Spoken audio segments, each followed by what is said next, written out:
Good evening student. आज ring का चौथे वीडियो लेक्चर में आप लोगों का स्वागत है। आज इस चौथे वीडियो लेक्चर में हम देखेंगे दो डिफिनेशन और एक आध थ्योरम देखेंगे। ठीक है, तो इस लेक्चर को शुरू करने से पहले आप लोगों से मेरा एक रिक्वेस्ट है कि अगर आप लोग मेरा चैनल को सब्सक्राइब नहीं किए हैं तो मेरा चैनल को सबसे पहले सब्सक्राइब कीजिए, बगल का जो बेल आइकन है उसको प्रेस कीजिए ताकि आने वाला वीडियो जब भी हम डालेंगे तो उसका नोटिफिकेशन आप तक बहुत जल्दी पहुंच जाएगा। वीडियो अच्छा लगने से लाइक कर दीजिए। ठीक है, तो देखिए इंटीग्रल डोमेन, जानते हैं इंटीग्रल डोमेन क्या है। A ring R is said to be integral domain if it is commutative ring, has an unit element, is without zero divisor। मतलब एक रिंग बोलने से वो रिंग का सारा कंडीशन को सेटिस्फाई करना होगा। मान लीजिए R एक रिंग है तो वो R एडिशन के रेस्पेक्ट में एबिलियन ग्रुप होना होगा, मल्टीप्लीकेशन के रेस्पेक्ट में सेमी ग्रुप होना होगा, और जो left distributive law right distributive law दोनों को सेटिस्फाई करना होगा। ये सब करने से वो रिंग होगा। तो ये सारा करने के बाद और तीन प्रॉपर्टी इस कम्यूटेटिव रिंग। कम्यूटेटिव रिंग कब होता है, एक रिंग को कम्यूटेटिव रिंग कब बोलते हैं, इससे पहले का वीडियो लेक्चर में हम दिखाए थे। कम्यूटेटिव रिंग वो मल्टीप्लीकेशन के रेस्पेक्ट में अगर कोई रिंग कम्यूटेटिव होता है तो अब उसको कम्यूटेटिव रिंग बोलते हैं। तो मल्टीप्लीकेशन के रेस्पेक्ट में उसको कम्यूटेटिव होना होगा। हैज एन यूनिट एलिमेंट, उसमें यूनिट एलिमेंट एग्जिस्ट करना होगा, मतलब मल्टीप्लीकेशन के रेस्पेक्ट में जो आइडेंटिटी एलिमेंट होता है वो एग्जिस्ट करना होगा। और is without zero divisor, without zero divisor का डिफिनेशन हम लिखाए हैं। कोई एक रिंग को हम लोग विदाउट जीरो डिविजर तभी बोल सकते हैं जब उस रिंग का कोई भी दो एलिमेंट का प्रोडक्ट अगर जीरो है तो वो दोनों में से, विदाउट जीरो डिविजर है ना, तो वो दोनों में से कम एक जीरो होगा ही। ठीक है, इसके बाद देखिए field. A ring capital R with at least two elements is called a field if it commutative ring, it has क्या unit element, is such that each non-zero element possess multiplicative inverse। मतलब एक ring को हम लोग integral domain कब बोलेंगे ये तो देख लिए, उस एक रिंग को हम लोग फील्ड कब बोलेंगे अभी वो देखेंगे। एक रिंग को फील्ड तभी बोलेंगे जब वो रिंग कम्यूटेटिव होगा, मतलब मल्टीप्लीकेशन के रेस्पेक्ट में कम्यूटेटिव होगा। उस रिंग में आइडेंटिटी एलिमेंट, मल्टीप्लीकेशन के रेस्पेक्ट में आइडेंटिटी एलिमेंट एग्जिस्ट करना होगा जिसको हम लोग यूनिट एलिमेंट बोलते हैं। और उस रिंग में का प्रत्येक एलिमेंट का, प्रत्येक नॉन जीरो एलिमेंट का जो मल्टीप्लीकेटिव इनवर्स है उसी रिंग में एग्जिस्ट करना होगा। ये तीन चीज अगर सेटिस्फाई करता है कोई एक रिंग तो उस रिंग को हम लोग बोलते हैं फील्ड। मतलब रिंग का सारा कंडीशन को सेटिस्फाई करने के बाद ये तीनों को सेटिस्फाई करना होगा। अब आते हैं कि एक उदाहरण, एक एग्जाम्पल में, जैसे set of integer. Set of integer क्या इंटीग्रल डोमेन है या फील्ड है, क्या है? तो सेट ऑफ इंटीजर सबसे पहले रिंग है कि नहीं ये देखना पड़ेगा। तो सेट ऑफ इंटीजर हम लोग जानते हैं कि एडिशन के रेस्पेक्ट में वो एबिलियन ग्रुप होता है। सेट ऑफ इंटीजर मल्टीप्लीकेशन के रेस्पेक्ट में सेमी ग्रुप होता है। सेट ऑफ इंटीजर मैंने वो distributive law, left distributive law right distributive law दोनों को सेटिस्फाई करता है, इसीलिए सेट ऑफ इंटीजर एक रिंग है। अब रिंग है तो अब ये तीनों कंडीशन देखना पड़ेगा कि सेटिस्फाई करेगा कि नहीं। तो सेट ऑफ इंटीजर कम्यूटेटिव है कि नहीं, कम्यूटेटिव रिंग। कम्यूटेटिव रिंग बोलने से मल्टीप्लीकेशन के रेस्पेक्ट में कम्यूटेटिव, क्योंकि रिंग का डिफिनेशन में जो एडिशन के रेस्पेक्ट में एबिलियन ग्रुप होना होता है तो उसमें कम्यूटेटिव एडिशन के रेस्पेक्ट में रहता है, तो एडिशन के रेस्पेक्ट में उसका रहता ही है कोई भी रिंग में। ठीक है, इसीलिए एडिशन के रेस्पेक्ट में कम्यूटेटिव होने से उसको कम्यूटेटिव रिंग नहीं बोलेंगे। एडिशन के रेस्पेक्ट में वो रिंग है मतलब तो कम्यूटेटिव होगा ही। उसके अलावा मल्टीप्लीकेशन के रेस्पेक्ट में भी अगर वो कम्यूटेटिव है रिंग तो उसको हम लोग बोलेंगे कम्यूटेटिव रिंग। ठीक है, तो सेट ऑफ इंटीजर मल्टीप्लीकेशन के रेस्पेक्ट में कम्यूटेटिव है। ठीक है, उसमें यूनिट एलिमेंट एग्जिस्ट करता है कि नहीं मल्टीप्लीकेशन के रेस्पेक्ट में, 1 उसमें एग्जिस्ट करता है। विदाउट जीरो डिविजर है कि नहीं, मतलब सेट ऑफ इंटीजर का कोई भी दो एलिमेंट ले लो और दोनों एलिमेंट का प्रोडक्ट अगर जीरो है तो दोनों में से एक जीरो जरूर होगा। ठीक है, तो सेट ऑफ इंटीजर को हम लोग इंटीग्रल डोमेन कह सकते हैं। अब क्या सेट ऑफ इंटीजर को फील्ड कह सकते हैं? चलिए आइए देखते हैं। सेट ऑफ इंटीजर मल्टीप्लीकेशन के रेस्पेक्ट में कम्यूटेटिव होता है। ठीक है, सेट ऑफ इंटीजर में यूनिट एलिमेंट एग्जिस्ट करेगा। फिर सेट ऑफ इंटीजर में क्या प्रत्येक एलिमेंट, प्रत्येक नॉन जीरो एलिमेंट का multiplicative inverse set of integer में ही एग्जिस्ट करता है। जैसे मान लीजिए 2 टू सेट ऑफ इंटीजर के एलिमेंट है, तो उसका मल्टीप्लिकेटिव इनवर्स क्या है 1/2। तो 1/2 क्या इंटीजर का सेट में है? नहीं है। इसका मतलब सेट ऑफ इंटीजर इस कंडीशन को सेटिस्फाई नहीं किया। इसका मतलब set of integer is not a field but set of integer is an integral domain. ठीक है।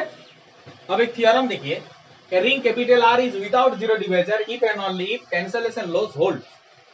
That is, R is without zero divisor implies that cancellation laws hold. मतलब R अगर विदाउट जीरो डिविजर है, ring R अगर without zero divisor है तो cancellation लो को hold करके दिखा देना पड़ेगा।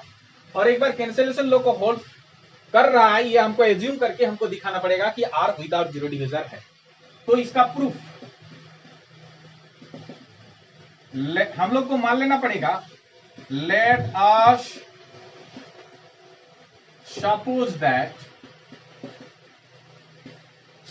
that R is without zero divisor। ठीक है, विदाउट जीरो डिविजर हम लोग को मान लेना पड़ेगा। तो हमको दिखाना है कि कैंसिलेशन लॉ को होल्ड कर रहा है।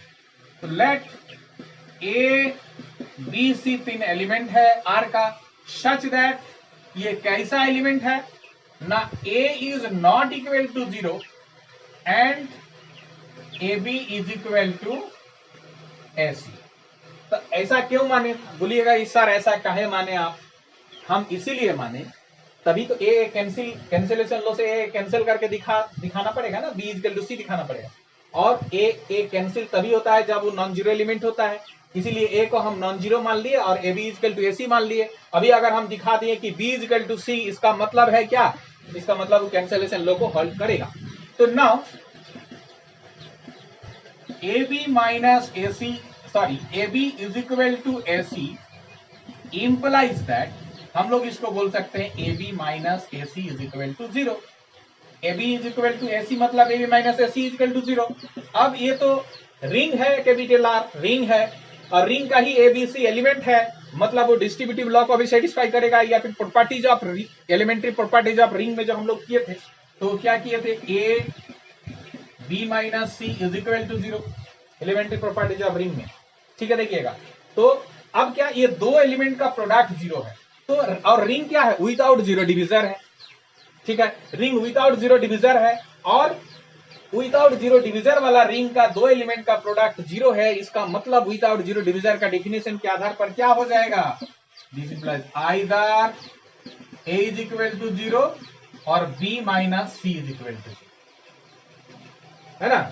यहां पर लिख देंगे कि since R is without zero divisor, without zero division.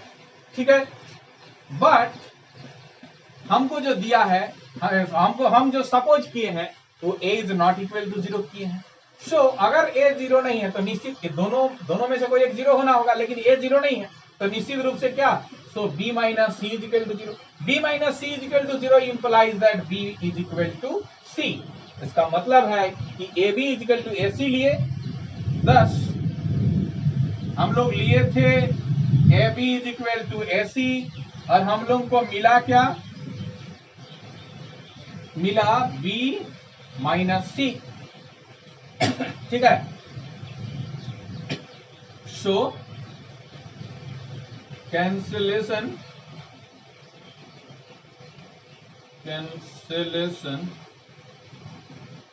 Law, कौन cancellation, left cancellation.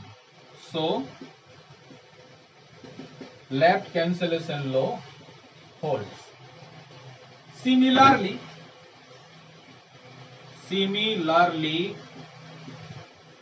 we can show right cancellation. So right cancellation we can show, हम दिखा सकते हैं राइट कैंसिलेशन लो को भी हम उसी प्रकार से दिखा सकते हैं।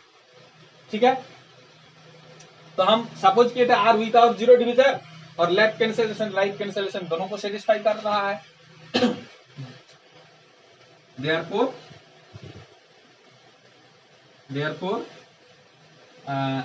R is without zero divisor implies cancellation loss holds, ये आप लोग दिखा दें। अब कन्वर्सली सपोज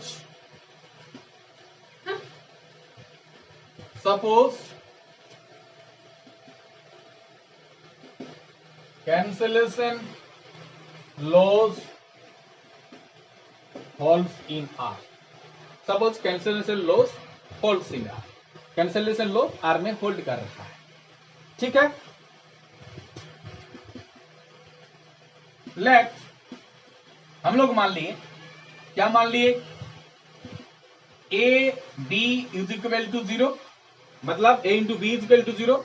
देखिए कैंसलेशन लो होल्ड कर रही है, हम लोग मान लिए, लेकिन दिखाना है कि विदाउट जीरो डिवीजन। तो a B is equal to 0 होने से क्या, either a is equal to 0 या बी इज इक्वल टू 0, ठीक है। अगर हम लोग ये यहां पर हम लोग फिर से हम लोग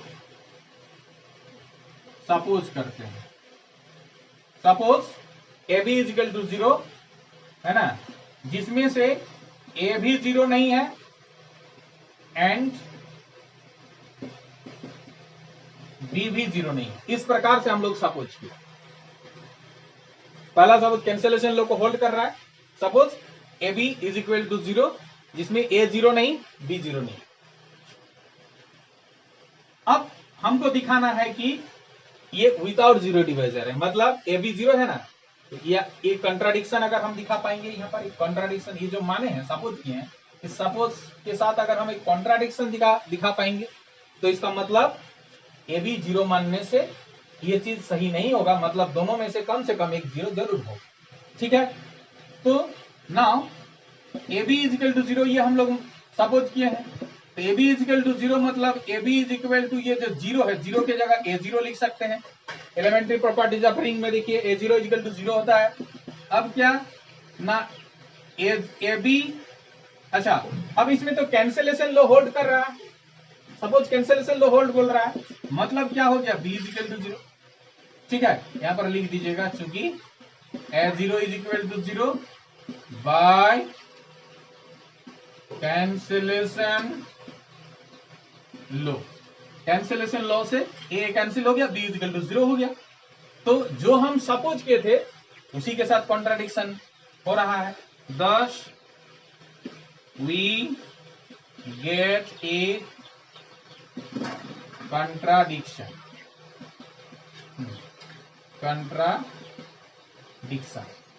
hence इसीलिए a B is equal to 0 implies that either a is equal to 0 और b is equal to 0। ये गलत है, ए मानने से b 0 हो जा रहा है, जो हम सपोज किए उसी का कॉन्ट्राडिक्शन हो रहा है। इसका मतलब है कि ए बी 0 होने से a 0 या b 0 हो, ठीक है। which is जो कि ये क्या है, विदाउट जीरो डिवीजन, यही है विदाउट जीरो डिवीजन, ठीक है।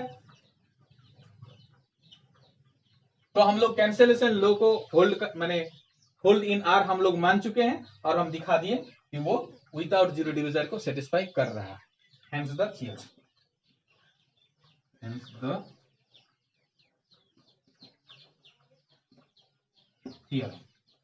ठीक है।